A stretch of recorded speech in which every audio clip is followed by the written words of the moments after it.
नमस्कार,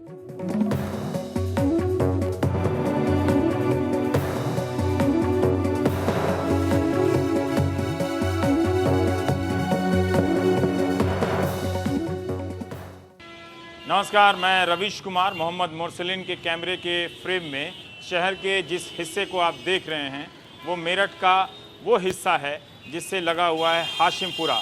हाशिमपुरा के बारे में आप पिछले कई दिनों से अखबारों में पढ़ रहे हैं और टीवी पर कई प्रकार की रिपोर्ट देख चुके हैं।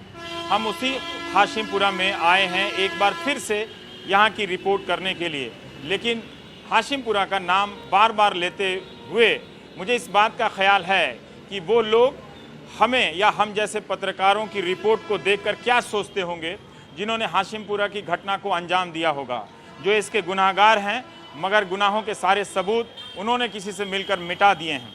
वो लोग क्या करते होंगे? क्या वो हम जैसे पत्रकारों की रिपोर्ट को देखकर एक बार और मुस्कुराते होंगे कि ये आए हैं बेवकूफ़ राम जी रिपोर्ट करने के लिए, कुछ हुआ तो नहीं और कुछ होगा भी नहीं? क्या वो रातों को अचानक जाग जाते होंगे गुनाहों के खौफ से कि हमसे ऐसा हुआ, 42 लोगों को ट्रक से लाद कर ले गए और उससे गोलियां बरसा दी गईं, कई लोगों को उसमें से मार दिया गया? या उनके होठ थरथराते होंगे जब वो अपने किसी निजी क्षण में अपने बच्चों से या परिवार के लोगों से कहते होंगे कि ईश्वर मेरा बुरा नहीं करेगा क्योंकि मैंने कभी किसी का ऐसा बुरा नहीं किया है? ऐसे लोग क्या सोचते होंगे? और ऐसे लोग सिर्फ हाशिमपुरा में ही नहीं बच गए, ऐसे लोग हर जगह, तारीख, जगह या सियासी सरकारें, इन सब को आप बदल के देख लीजिए, मजहब बदल के देख लीजिए, तो इस तरह के गुनाहों को अंजाम देने वाले ज़्यादातर लोग बच जाते हैं। उन्हीं के लिए मैंने आज का प्राइम टाइम करने का सोचा है, उनसे माफ़ी मांगते हुए जिन पर ये हादसा गुजरा है, जो 27 सालों से अपनों के गंवा देने के गम में डूबे हुए हैं और जिन्हें अदालत से इतना भी सुकून नहीं मिला कि किसके कहने से गोली चलाई गई, कौन अफसर यहाँ आया था, किसने ट्रकों से उतार कर लोगों को मारा। हम यहाँ एक बार फिर से आए हैं प्रवीण जैन, जो इंडियन एक्सप्रेस के एसोसिएट फ़ोटो एडिटर हैं, इनके साथ हम आए हैं करने के लिए। प्रवीण जैन एकमात्र फोटोग्राफर हैं जो गलियों में थे जब लोगों को यहाँ पर 22 मई 1987 को निकाला जा रहा था। हाँ जैन साहब, आप बता रहे थे कि मोहम्मद साहब वो पीछे जहाँ से हमने अपने कैमरे की शुरुआत की थी, बाकी सारे फोटोग्राफर और प्रेस के लोग वहाँ थे। आप अंदर कैसे आ गए? 3-4 फोटोग्राफर वहाँ पर खड़े हुए थे। हाँ। और आर्मी ने बिल्कुल बंद किया हुआ था। हाँ। यहाँ टोटल तो नोबडी वाज अलाउड इनसाइड। तो यहाँ पर मैंने देखा पीएससी वाले और आर्मी वाले और यहाँ पर अंदर एंट्री करते ही वहाँ पर सर्चिंग ऑपरेशन शुरू था। और यहाँ पर सर्च, हर घर में सर्च चल रही थी जी। आर्मी और पीएससी वाले और लोगों को हाथ खड़ा कर करके लेके आ रहे थे सर्चिंग के टाइप पे।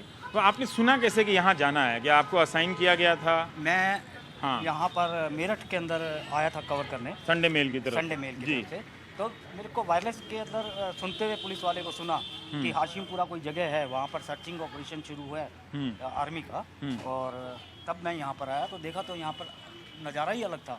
अंदर गली में चुपचाप मैंने कैमरा, तो आपने बस सुना कि वायरलेस में पर कुछ मैसेज हो रहा है, तो उसके आप यहाँ पहुँच गया। तो उसके बाद मैं यहाँ आया तो यहाँ नज़ारा कुछ अलग था। तो मुश्किल से चुपचाप मैंने कैमरे को हाइड करके अंदर मैं चला गया और पिक्चर वगैरह खींचने लगा। और आर्मी वाले सर्च कर करके लोगों को हाथ खड़े कर करके, पर वो नहीं देख पा रहे थे कि कोई तस्वीर ले रहा है। उनको पता ही नहीं था कि मैं तस्वीर ले रहा हूँ, क्योंकि मैंने एक पोजीशन पे हाइड करके कैमरा रखा हुआ था और वहाँ से मैं फोटोग्राफ्स वगैरह ले रहा था। अच्छा, तो आप छुप छुप की सारी तस्वीरें ले रहे थे? सारी तस्वीरें जो अंदर की थी सब छुप छुप के मैंने। उसके अंदर मैंने देखा कि औरतें रो रही हैं और ऊपर आर्मी के जवान खड़े हुए हैं और वो बचाने की गुहार लगा रही हैं कि अपने शोहर को बचाओ। आपका ये अखबार चाहिए। प्रवीण जैन को हम इसलिए लेकर आए कि प्रवीण जैन सीधे उस 22 मई 1987 के बाद 28 साल बाद, इस फैसले के बाद इन गलियों में आए थे। हाँ प्रवीण, बात सही है सर? हाँ बिल्कुल सही है। 28 साल के बाद इस मैं आना चाहता था लेकिन मैं आ नहीं पाया। लेकिन 28 साल के बाद मेरे को मौका मिला और उन गलियों को देखने का। तो आकर आपने अपनी ही खींची हुई तस्वीरों में जो लोग थे उनको आपने ढूंढना शुरू किया? उनको मैंने ढूंढना शुरू किया। अच्छा, यहाँ पर क्योंकि वो मेरे लिए बहुत ज़रूरी था। जो मैंने खींचे थे कि आज किस हालत में जिंदा हैं या मर तो नहीं गए हैं, तो कुछ मैं उनको ढूंढ पाया था यहाँ पर। उन लोगों को भी वैसे काश हम ढूंढ पाते जो इसमें पुलिस के वर्दी में या सेना की वर्दी में जब दिख रहे हैं। सेना की भी एक भूमिका है इसमें, है ना? आर्मी की भी भूमिका रही है, क्योंकि सर्चिंग ऑपरेशन में तो आर्मी मेन थी।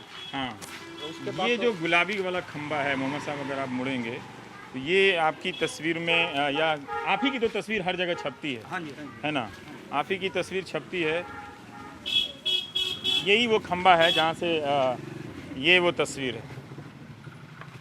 ये आज भी ये इमारत यही है। हालांकि प्रवीण जैन के हिसाब से सारी गलियों की सारी इमारतें बदल गई हैं, लेकिन आप देखिए बिल्कुल इसी शक्ल में, शायद कम हो गए हैं, 3, 2, 5 इसमें ज़्यादा दिख रहे हैं, 3, 6, 3, 9, 3, 12, 13, लेकिन कुछ खंबे अभी भी बचे हुए हैं जहाँ से ये आर्मी के लोग मार्च कराकर लोगों को लेकर जा रहे हैं तलाशी के नाम पर। ये तस्वीर है। और दूसरी तस्वीर प्रवीण साहब आपने, हाँ आर्मी वाले हाँ मार रहे हैं इसमें, हाँ? हाथ से मार रहे हैं। हाँ इसको, अच्छा जैसे आप देख सकते हैं, हाँ आर्मी वाले का जो हाँ हाँ कितना भयंकर रूप हाँ है। इसमें आ जाते हैं, चमक रहा हो। हाँ ये है, हाँ ये एकमात्र। तो प्रवीण जी आपका तो वो फिल्म वाला कैमरा होता होगा आपका, नेगेटिव कैमरा। नेगेटिव कैमरा होता होगा। हाँ, और ये गली के बाहर का दृश्य है। हाँ, जब ये सर्च करके हाँ। इनको फिर बाहर सड़क के ऊपर बिठा दिया गया। तो कोई अफसर या कोई किसी को पता नहीं चला कि आप यहाँ से निकल गए और छपा, ये तस्वीरें छपी थी सारी? सारी ही छपी, एक हाँ। 2-3 छपी थी क्या? सारी चीजें और छपी थी। हाँ सब छपी थी, सब लेके गए।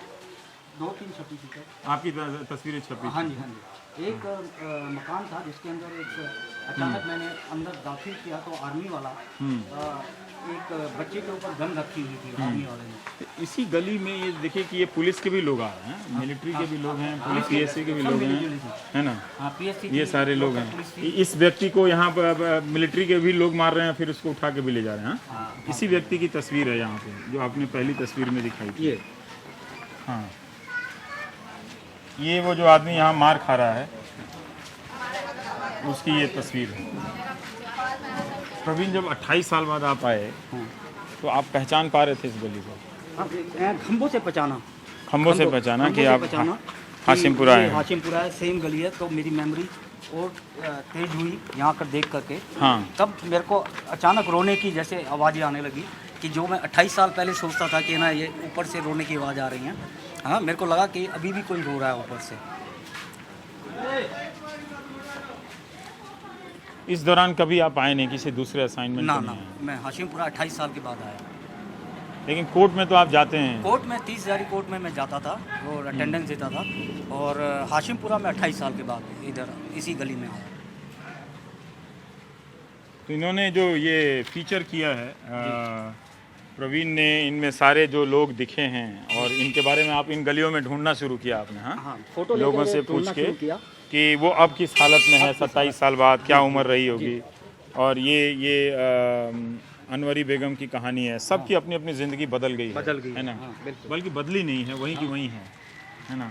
ये जनाब यहाँ हैं, और ये वाजिद अली मिले थे अभी, हाँ, वाजिद अली। है ना? ये मोहम्मद रियाजुद्दीन भी अभी मिले थे। तो ये सारे इन गलियों में रहने वाले लोग हैं। तो पूरा एक उमा विष्णु और आपने किया था, अच्छी रिपोर्ट की आप लोगों ने। तभी मेरा ये ख्याल आया कि आपके साथ चलना चाहिए हाशिमपुरा की इन गलियों में। काफ़ी मकान बदल गए, तब बहुत मामूली सी बस्ती हुआ करती थी। बहुत छोटी बस्ती थी, अब तो काफ़ी कंस्ट्रक्शन, काफ़ी है ना, बिल्डिंग वगैरह काफ़ी बन चुकी। नहीं तो पहले तो इतनी बिल्डिंगें वगैरह नहीं थी। थोड़ा चेंज आया, लेकिन गली वैसी ही है। गली वैसी ही है। ठीक है। यहाँ से मैं छुप रहा था। अच्छा। यहाँ पर छुपा तो आर्मी वाले हाँ। एक गन पॉइंट पे, एक हाँ। बच्चे की गन पॉइंट के ऊपर हाँ। उन्होंने गन लगाई हुई थी और वो डर कर नमाज अदा कर रहा था कि अल्लाह इस जगह पे, इस जगह पे वो अंदर जगह है, अगर वो इजाज़त दे दे। हाँ, तो नहीं तो आप छुपे कहाँ हुए थे? छुपा मैं यहाँ पर छुपा हुआ था, यहाँ से खड़ा हुआ था। अच्छा, और वो आंगन में था? हाँ, वो आंगन में था। सडनली मैंने दरवाजा खोला तो देखा ये नज़ारा। ओह। मैंने छुप करके 2-3 क्लिक मारे इधर। अच्छा, वो जो तस्वीर है वो नमाज वाली, हाँ ठीक है, तो वो हम आर्मी वाले दिखाएंगे। ने फिर मेरे को पकड़ के धक्का दिया हाँ। और इधर की तरफ मेरे को ले गया। मेरा कैमरा वगैरह उसने ले लिया, बड़ी मुश्किल से उसने फिर वापस किया। यहाँ बंदूक तानी हुई है सिराजुद्दीन पे, और आज ये जिस तरह से इन्होंने दुआ में नमाज के लिए एक तरह से हाथ जोड़े हुए हैं, आज भी इस तस्वीर में जब प्रवीण जैन आए तो सिराजुद्दीन को ढूंढा आपने, ये मिल गया आसानी से आपको? ये आसानी से नहीं मिले एक्चुअली। मैंने सोचा कि 12 साल की इसकी उम्र होगी, हाँ, तो 28 साल आप लगा के चलो, तो 40 साल की उम्र के जितने भी थे हाँ, उनसे मैंने पूछना शुरू किया, क्योंकि उनके ना साथी रहे होंगे हाँ, बचपन के। हाँ। तो मैंने 40-42 के जितने भी थे उनको मैंने पकड़ा यहाँ, अच्छा, और उनसे ये फोटो दिखलाता रहा कि एक सज्जन ने मेरे को बोला कि मेरा तो ये दोस्त है। अच्छा, तो उसने फिर ये इनको लेके फिर ये यहाँ पर आए। सिराजुद्दीन, आपके पास ऐसी कोई तस्वीर थी इस तरह से? जी मेरे पास ये भी थी, ये कुछ थी। और थी। हाँ, जैसे कि मतलब यहाँ से गिरफ्तार करके ले गए, बाहर सड़क पर बैठा रखे हैं, हाँ। तो वो सब थी, मैंने ला करके दी परवीन साहब को। ओ, इस समय हुआ क्या था ये, इस दिन जो ये बंदूक ताने हुए दृश्य क्या है? ये दृश्य ये है कि जी हमने सुना था कि तलाशी के लिए जो है पुलिस आ रही है, हाँ, तो उसमें अचानक जो आई हमारे घर में आर्मी आई, तो बहुत बुरी तरीके से खींचते हुए, मारते हुए, पीटते हुए घर में से सब बुजुर्गों को, पापा को, चाचाओं को, सबको ले गई खींच करके, और ये मेरे ऊपर भी तान दी गोली मारने के लिए। बहुत खौफ था, तो मैंने कहा मुझे थोड़ी सी दुआ करने दो ऊपर वाले से, तो बस मैंने दुआ मांगी कि अल्लाह रहम कर दे, मुझे बचा दे। तो एक दो साथी हमारी हम उम्र के भी थे जो ले आके मार दिए गए हैं, तो थोड़ा सा किसी अधिकारी ने कुछ आवाज़ दी तो वो उन्हें लेकर के हमारे बड़ों को चले गए, और किसी तरह से मैं बच गया। तो बहुत बुरा मंजर था, बहुत बुरा खौफ था, हर किसी को बंदूक की बटों से मारते हुए, छेदते हुए, इतनी बर्बरता से ले गए हैं कि बयान नहीं करा जाता। आज भी वो लम्हे याद आते हैं तो सेहरन दौड़ती तो है। आप उसके बाद फिर अपने स्कूल पर पढ़ाई लिखाई में व्यस्त हो गए आप? बस दहशत इतनी हुई कि उस वक्त से पढ़ाई भी छूट गई। जैन साहब, जब आप ये तस्वीर ले रहे थे तो जाहिर है आपने भी अपने आप को जोखिम में डाला होगा, ठीक है, पर ये जब सबूत बना तो इसको फिर मिटाने का भी प्रयास हुआ होगा आपसे? हाँ, काफ़ी प्रयास हुआ। पीएससी वालों ने भी कोशिश की कि नेगेटिव वापस करें, हाँ, और उसके बाद सीआईडी वाले भी मेरे पास आए पैसे लेकर के कि नेगेटिव हमको दे दो और आपको पैसे जितने चाहिए ले लो। तो मैंने प्रेस क्लब में उनको बुलाया। मैं भी थोड़ा डर गया था कि है ना, पता नहीं क्या सीआईडी वाले हैं, पता नहीं क्या मेरे को उठा के ना ले जाए। हाँ, तो जानबूझ के, क्योंकि प्रेस के लोग रहते थे वहाँ, हाँ, तो जब वो पैसे वैसे देने लगे मेरे को, तो सारे प्रेस वाले इकट्ठे हो गए। उनको मैंने ऑलरेडी बता दिया था कि मेरे पास ये लोग आ रहे हैं पैसे देने के लिए और नेगेटिव लेने के लिए। तो फिर उनको भगाया हम लोगों ने। अच्छा, ये भी हुआ प्रेस क्लब? हाँ हाँ, वो नेगेटिव आपसे चाहते थे वो कि नेगेटिव चाहते थे, बदले में पैसे देना चाहते पर इस वक्त वो नेगेटिव कोर्ट की प्रॉपर्टी है अभी कोर्ट के अंदर जमा कराने पड़े। जैन साहब, ये भी सच्चाई है कि यहाँ जो कुछ भी हुआ था वो एक हफ्ते तक किसी अखबार में नहीं छपा था, क्या ये सच बात है क्या? काफी टाइम कि पिक्चर थी नहीं, मेरा संडे पिक्चर मेल थी था, नहीं, पर और इसकी वीकली कोई पेपर रिपोर्ट ही था। नहीं छपी थी कि यहाँ से लोग ले जाए गए, नमस्कार, और लोगों को लोगों को मारा गया। हाँ? कोई रिपोर्ट ही नहीं थी। मेरे को बड़ा सरप्राइज हुआ। कोई अखबार में भी कहीं नहीं छपा? ज़्यादा नहीं था, मैंने जहाँ तक मेरे जहन में है, हाँ। टाइम्स ऑफ इंडिया में छोटी सी रिपोर्ट थी, और दूसरे पेपर में मतलब ज़्यादा किसी ने तवज्जो भी नहीं दी थी उस वक्त। अगर आपकी दिलचस्पी इस बात में है कि राजनीतिक रूप से कौन दोषी है, तो उस वक्त दिल्ली में राजीव गांधी प्रधानमंत्री थे, लखनऊ में कांग्रेस के वीर बहादुर सिंह थे, लेकिन इन 27-28 सालों में सारी पार्टियों की सरकारें बन चुकी हैं, और अभी तक मतलब उत्तर प्रदेश की सरकार ने ये नहीं कहा है कि हम इस मामले में अपील करेंगे या आगे सीबीआई की जांच की मांग करते हैं। अभी तक उन अक्सर ऐसे मामलों में लोग धार्मिक समुदाय के लोग भी सक्रिय हो जाते हैं। तो जो यूपी में इस वक्त काफ़ी मुस्लिम विधायक हैं, उन लोगों ने भी कोई ऐसा सार्वजनिक प्रदर्शन नहीं किया है कि इनके लोगों को इंसाफ मिलना चाहिए। आपकी तस्वीर में से लोग ही नहीं दिख रहे हैं, पुलिस वाले भी दिख रहे हैं। हाँ, पुलिस वाले। तो आप में से कोई इनको पहचानता है क्या, इन पुलिस वालों को? कोई नहीं, आप भी नहीं पहचानते होंगे। ये जो अफसर है मोहम्मद साहब, ये जो अफसर है ये काफ़ी कोई SI किस्म का अफसर लगता है, ये है ना, या नौजवान अफसर है ये, बंदूक हाथ में। हाँ, बंदूक हाथ में है, तो इसे भी कोई नहीं पहचान सकता है। अभी बड़ा मुश्किल उस समय जब खबरें लिखी गई थी, तो ये नहीं बताया गया था कि किसके आदेश से ये PSC यहाँ आई थी, किसके आदेश के बाद यहाँ पर आर्मी आई थी, या जो दंगे का जो मेरठ में जब दंगे हो रहे थे उसी के तहत सब कोई अपने अपने हिसाब से ये सारी चीज़ें कर रहे थे एक्शन लेने के नाम पर। रवीश भाई, उस टाइम दिल्ली की जो प्रेस थी बड़ा साइलेंस रोल अदा कर रही थी। अच्छा, तो उस टाइम इलेक्ट्रॉनिक मीडिया भी नहीं था। हाँ, इलेक्ट्रॉनिक मीडिया होता तो फिर हाँ, काफ़ी है ना हाईलाइट होता। और कोई पेपर वाला लिख नहीं रहा था, जबकि मेरे को दोबारा भी नहीं भेजा गया, जबकि देखा जाए 28 साल पुराना केस है। मेरे को मीडिया हाउस ने बोलना चाहिए कि दोबारा जाओ, 42 लोग मारे गए हैं, किसी ने मेरे को दोबारा यहाँ पर नहीं भेजा।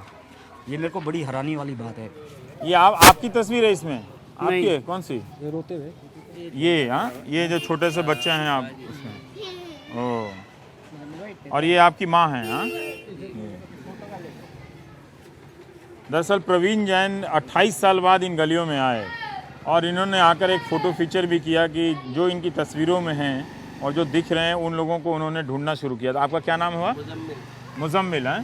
तो ये तस्वीर आप कैसे ढूंढ पाए मुजम्मिल को? मुजम्मिल को मैं इसी गली में जब ढूंढ रहा था, हाँ, तो किसी ने मेरे को, इन्होंने खुद ही आए, हाँ, अचानक है ना, मैं तस्वीरों के साथ था, हाँ, तो इन्होंने बोला कि ये तो मैं हूँ, ये अच्छा। तो मेरा फोटो है रोते हुए। अच्छा, और ये मेरी अम्मी वालिदा हैं।